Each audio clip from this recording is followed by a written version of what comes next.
नमस्कार। Welcome to hashtag study education. इस video में हम जनरल स्टडी के अंतर्गत आधुनिक भारत के इतिहास का रिवीजन कंटिन्यू करेंगे, जो कि विभिन्न परीक्षाओं के प्रीवियस ईयर क्वेश्चंस की सीरीज है, जो आने वाले सभी कॉम्पिटिटिव एग्जामिनेशंस में आखिरी दिनों में रिवीजन करने के लिए महत्वपूर्ण साबित होगी। फ्रेंड्स, इस वीडियो में हम मिनिमम समय में मैक्सिमम क्वेश्चंस कवर करने की कोशिश करेंगे। चलिए रिवीजन शुरू करते हैं। का टॉपिक है गवर्नर जनरल एवं वायसराय। इस टॉपिक से संबंधित प्रश्नों को रिवाइज करते हैं। सही कथन है, जन प्रशासन की नींव वारेन हेस्टिंग द्वारा मजबूती से रखी गई, जिस पर ऊपरी संरचना कॉर्नवालिस ने की। ईस्ट इंडिया कंपनी की असैनिक और सैनिक सुधार करने का श्रेय क्लाइव को जाता है। लॉर्ड डलहौजी ने च्युत के सिद्धांत यानी डॉक्ट्रिन्स ऑफ लैप्स के सिद्धांत के आधार पर ब्रिटिश साम्राज्य में समृद्ध क्षेत्र जोड़े। आगे देखते हैं, कलकत्ता में एशियाटिक सोसाइटी की स्थापना के समय बंगाल का गवर्नर जनरल था, तो इनका नाम है वारेन हेस्टिंग्स। सुरक्षा प्रकोष्ठ की नीति किससे संबंधित है, तो यह वारेन हेस्टिंग्स से संबंधित है। आगे देखते हैं, बंगाल में डुअल गवर्नमेंट को समाप्त किसने किया, तो ये हैं वारेन हेस्टिंग्स। आगे है, वह गवर्नर जनरल जिस पर ब्रिटिश संसद में महाभियोग का मुकदमा चलाया गया था, तो इनका नाम है वारेन हेस्टिंग्स। भारत में न्यायिक संगठन की स्थापना की थी, तो इसका आंसर है लॉर्ड कॉर्नवालिस। वह गवर्नर जनरल जिसने भारत की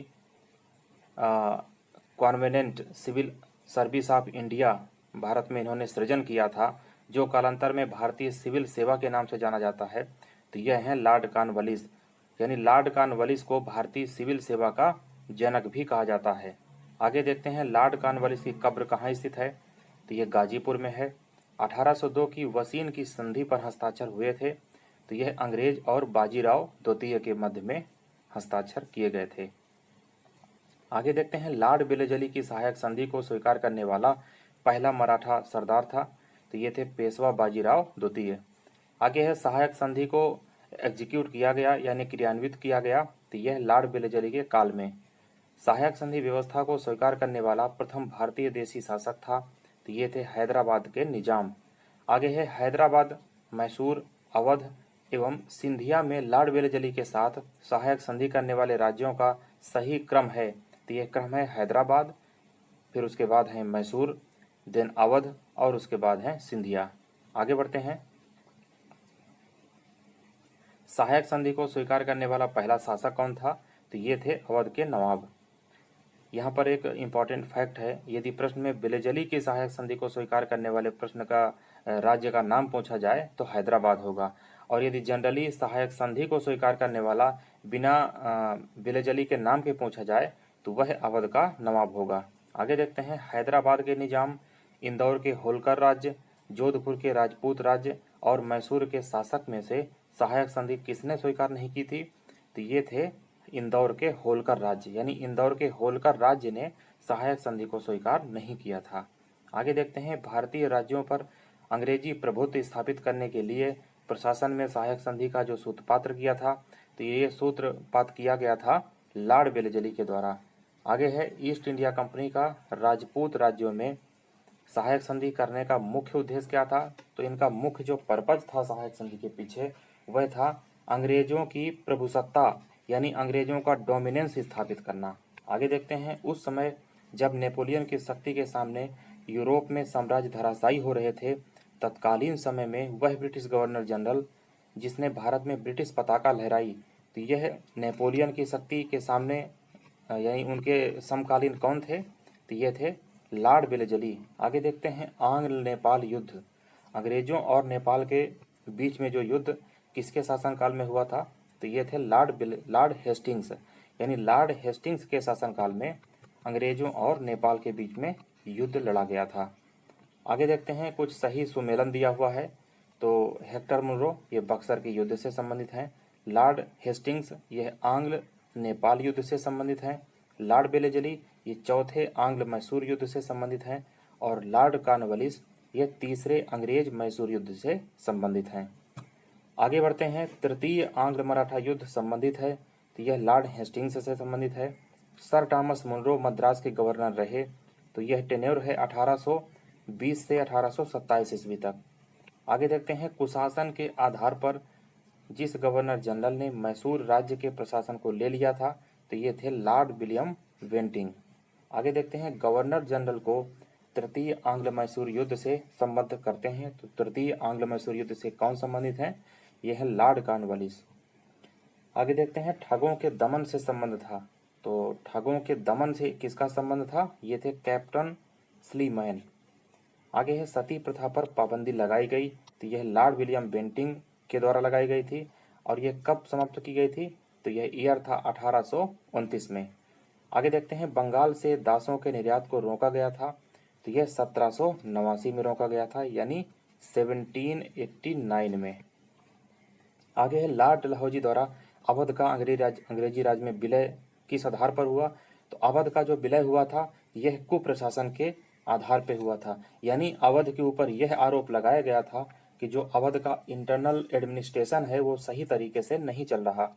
आगे देखते हैं ब्रिटिश साम्राज्य में यह जो अवध का विलय हुआ यह कब हुआ? तो यह 1856 में किया गया था। यहाँ पर कुछ सही सुमेलन दिया हुआ है। 1839 यानी 1849 इसमें पंजाब का विलय हुआ। 1848 में सतारा का विलय हुआ। 1856 में अवध का विलय हुआ और 1855 में करौली का विलय हुआ। आगे देखते हैं वह गवर्नर जनरल जिसने विलय की नीति नियोजित एवं क्रियान्वित की, यानी जो डॉक्ट्रिन्स ऑफ लैप्स यह किनके द्वारा प्लान्ड और एग्जीक्यूट दोनों किया गया, तो इसको एग्जीक्यूट किया था यानी क्रियान्वित किया था, तो ये थे डलहौजी। आगे बढ़ते हैं। भारत में ब्रिटिश शासन के दौरान झांसी, संभलपुर एवं सतारा राज्यों का विलय का सही क्रम है, तो इसमें सबसे पहले है इन तीनों में सतारा, उसके बाद है संभलपुर, देन उसके बाद है झांसी। आगे देखते हैं अंग्रेजों द्वारा सिंध विजय संपन्न की गई थी, तो यह लॉर्ड एलनबरो के समय में की गई थी। सिंध पर ब्रिटिश ने कब्जा कब किया था? तो इन्होंने किया था 1843 में। 1843 में सिंध पर ब्रिटिश द्वारा कब्जा किया गया था। आगे देखते हैं जब अवध का ब्रिटिश साम्राज्य में विलय हुआ उस समय अवध का ब्रिटिश रेजिमेंट था, तो ये था जेम्स आउट्रम। भारत में प्रथम रेलवे लाइन जिस ब्रिटिश गवर्नर के समय बिछाई गई, तो यह बिछाई गई थी ईयर 1853 में लॉर्ड डलहौजी के शासनकाल में। और यह रेलवे लाइन का निर्माण कहाँ से कहाँ के मध्य था? तो यह था मुंबई से लेकर के थाने के बीच में। आगे देखते हैं वह कंपनी जिसने सर्वप्रथम भारत में रेल यात्रा प्रारंभ की, तो इस कंपनी का नाम था ग्रेट इंडियन पेनिनसुला रेलवे। आगे देखते हैं ब्रिटिश भारतीय राज्य का अंतिम प्रमुख विस्तार हुआ, तो यह लास्ट जो विस्तार हुआ यह डलहौजी के शासनकाल में हुआ। आगे देखते हैं पब्लिक वर्क डिपार्टमेंट यानी पीडब्ल्यूडी को 1845 से 1855 के दौरान स्वरूप देने वाले कौन थे? तो ये थे लॉर्ड डलहौजी। आगे है विधवा पुनर्विवाह अधिनियम, तो यह लॉर्ड कैनिंग के शासनकाल में एग्जीक्यूट किया गया और वह ईयर था 1856 यानी 1856 में। 1 नवंबर 1858 को महारानी विक्टोरिया का घोषणा पत्र इलाहाबाद में पढ़कर किसने सुनाया था? तो ये थे लॉर्ड कैनिंग।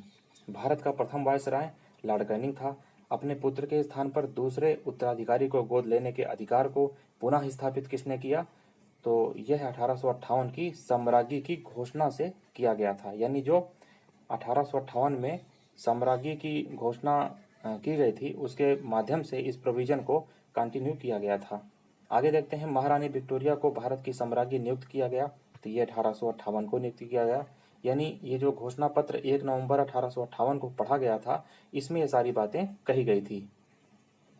वह गवर्नर जनरल जिसने भारत में दास प्रथा को समाप्त किया, तो दास प्रथा को समाप्त करने वाले थे लॉर्ड एलनबरो। यहाँ पर कुछ सही सुमेलन दिया है। लॉर्ड कॉर्नवालिस यह स्थायी बंदोबस्त से संबंधित हैं। लॉर्ड वेलेजली सहायक संधि से। लॉर्ड डलहौजी व्यवगत की नीति यानी डॉक्ट्रिन्स ऑफ लैप्स। और लॉर्ड कैनिंग 1857 के विद्रोह से। लॉर्ड हेस्टिंग्स ये तीसरे आंग्ल मराठा युद्ध से। लॉर्ड विलियम बेंटिंक ये 1829 के रेगुलेशन से, जो 17वां रेगुलेशन था 1829 का।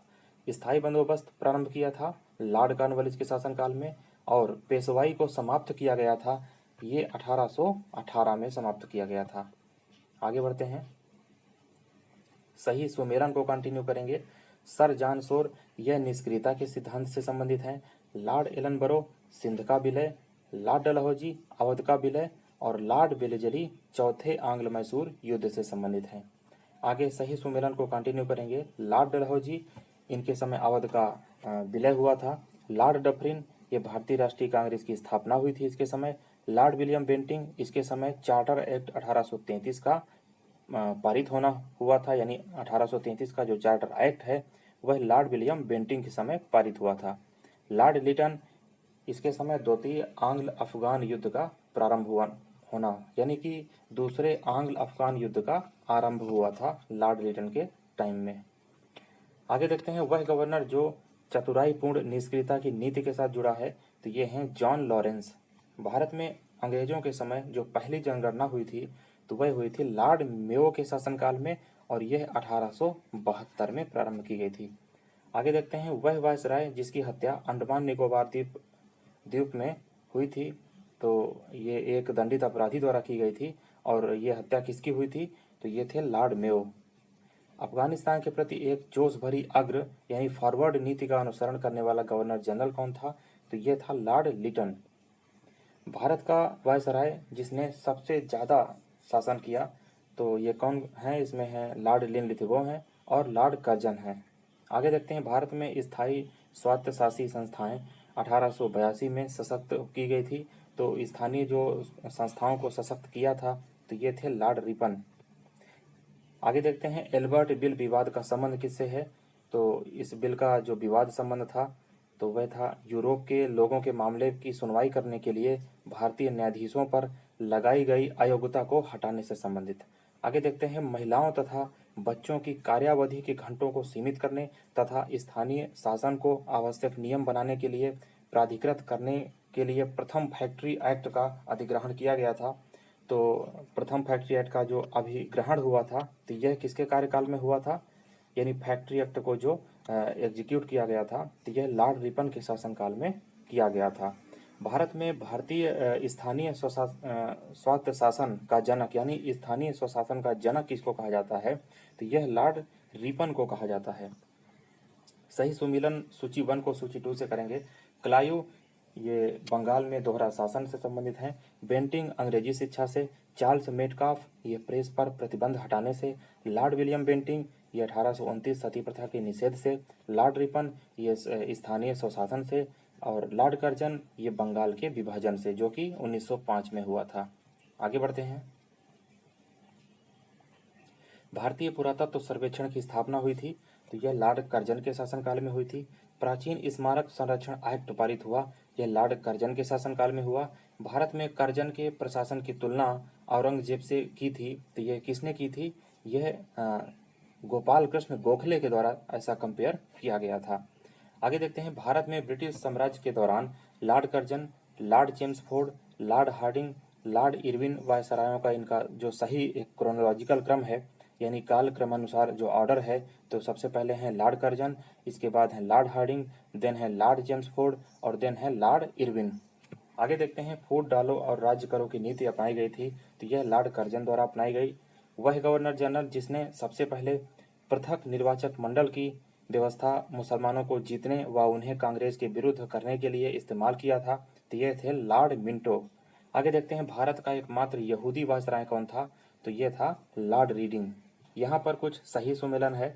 Pitt's India act Warren Hastings से संबंधित है। डॉक्ट्रिन्स ऑफ लैप्स डलहौजी से संबंधित है। वर्नाकुलर प्रेस एक्ट यह लिटन से संबंधित है। एल्बर्ट बिल रिपन से। ठगी का दमन विलियम बेंटिंग से। और रिंग फेंस की नीति वारेन हेस्टिंग से संबंधित है। आगे देखते हैं ब्रिटिश भारत की राजधानी कलकत्ता से दिल्ली जो स्थानांतरित की गई थी, तो यह समय था लॉर्ड हार्डिंग द्वितीय, और ये ईयर कौन सा था, यह था 1912 में किया गया था। आगे देखते हैं हड़प नीति, यह डलहौजी से संबंधित है। बंगाल का विभाजन लॉर्ड कर्जन से। बंगाल में दोहरा शासन लॉर्ड क्लायू से रिलेटेड है। और सामाजिक सुधार लॉर्ड। अगला टॉपिक है ब्रिटिश शासन का भारतीय अर्थव्यवस्था पर प्रभाव। फ्रेंड्स, अगले वीडियो में इसे यहीं से कंटिन्यू करेंगे, और यदि मेरा यह प्रयास आपको पसंद आ रहा है तो चैनल को ज़रूर सब्सक्राइब करें और कमेंट करें। इस सीरीज को आगे कंटिन्यू किया जाएगा। Thank you very much.